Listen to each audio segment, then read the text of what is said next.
In this lecture we will look at rules of origin and some basic customs procedures.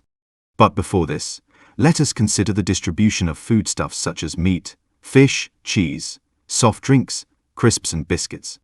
One aspect of EU legislation is that the European Commission and Parliament have always been concerned about the health of its 500 million citizens.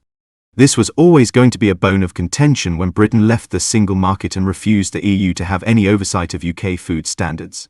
British foodstuffs were going to be denied access to the single market, but a compromise was reached whereby certain offices in the UK could issue health certificates to state the products met European standards, as well as veterinary certificates for meat and catch certificates for fish.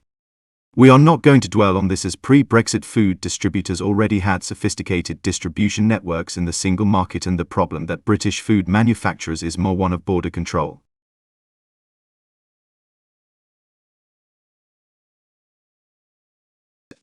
In general, the rules of origin require that a product must be manufactured or sufficiently processed in a specific country in order to be considered as originating from that country. Goods made in the UK are considered to originate in the UK for import into the EU single market. When you export, you include a statement on your invoice to this effect, claiming preferential rate of duty under the terms of the Free Trade Agreement. For goods assembled in the UK from imported goods, the situation is less cut and dry. If you import parts from China into the UK and assemble them into a finished product, the finished product will not be considered as originating in the UK unless it has undergone sufficient processing or manufacturing in the UK. The exact criteria for what constitutes sufficient processing or manufacturing will depend on the specific rules of origin in question. If you then export the finished products to the European single market, they may be subject to tariffs or other trade barriers unless they meet the rules of origin requirements for the European market. Many parts of a car are often produced in one country and then shipped to another country for final assembly. For example, a car made in Britain may have its engine components sourced from Germany, its electronics from Japan, its tires from France, and its upholstery from Italy. Goods imported into the UK from a country with which the EU has a trade deal, say, Japan, and then exported to the EU may benefit from that trade deal. In the case of Japan, this is the Economic Partnership Agreement. As a rule of thumb, if the imported parts come under a certain chapter in the customs tariff and the finished product under another, then they can be considered to be made in the UK. To determine the origin of the finished product, you will need to provide documentation to demonstrate the origin of the parts and the extent of the processing or manufacturing that occurred in the UK. This could include bills of materials, manufacturing process documents, and certificates of origin for the parts. As long as your export invoices has a statement stating the goods are subject to preferential status, the customs agent clearing your shipment into the EU will add the invoice number and a clause "to the best of our knowledge" to the customs entry, which in most EU countries is done electronically. In this respect, the Free Trade Agreement is based on trust. Simply importing goods from a low production cost country such as China or Vietnam and repackaging them as made in UK would be a breach of this trust and would lead to fines and exclusion from the single market. Case Study 2. Steve is a keen cyclist who developed a successful e-commerce business selling custom-made mountain bikes. His company imported parts from Taiwan into an assembly warehouse in the UK.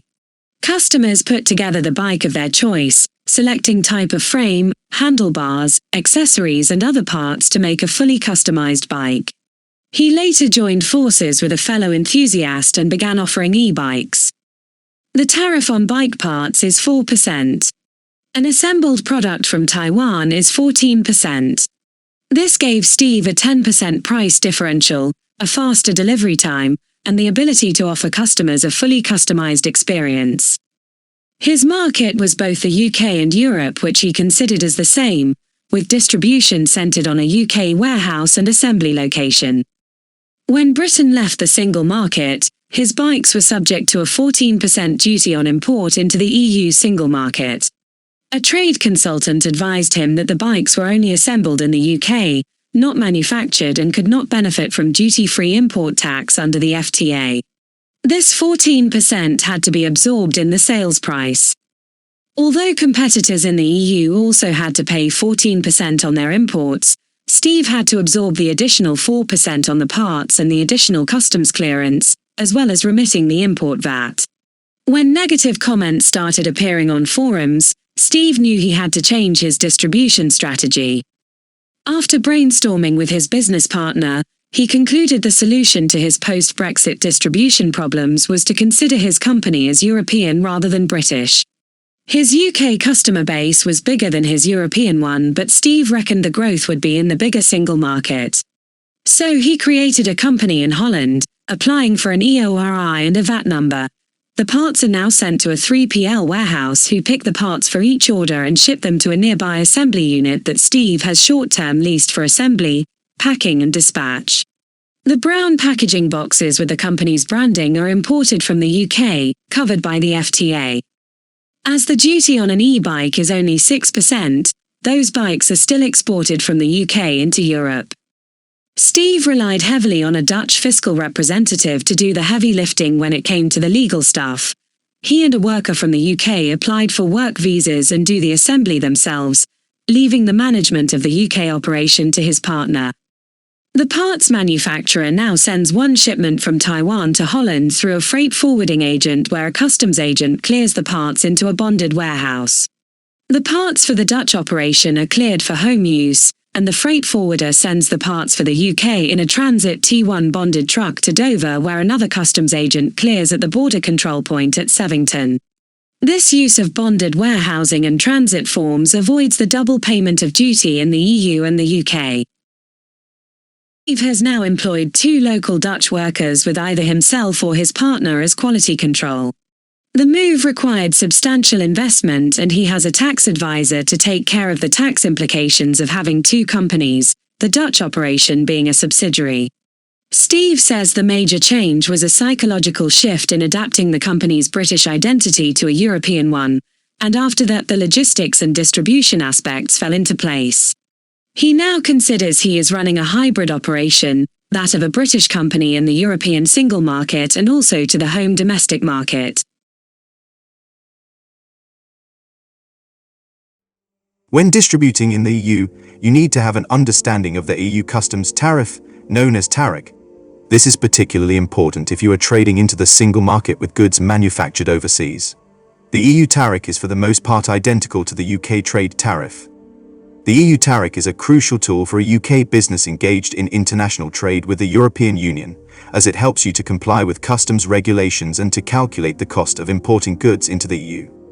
The tariff is a database that contains information on the tariffs and other trade measures applicable to goods imported into the European Union.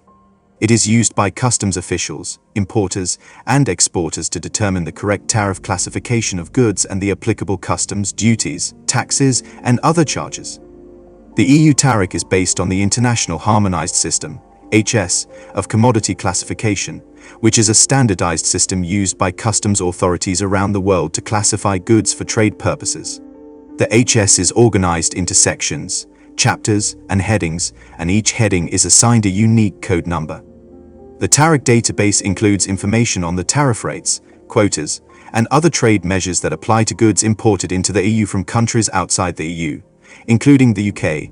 It also provides information on the rules of origin, which determine whether goods qualify for preferential treatment under the trade agreement between the EU and the UK.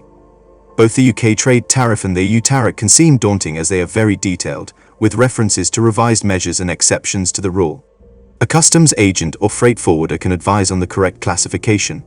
In some cases, it is also possible to apply for a binding judgment which removes any uncertainty if there is a customs debt due.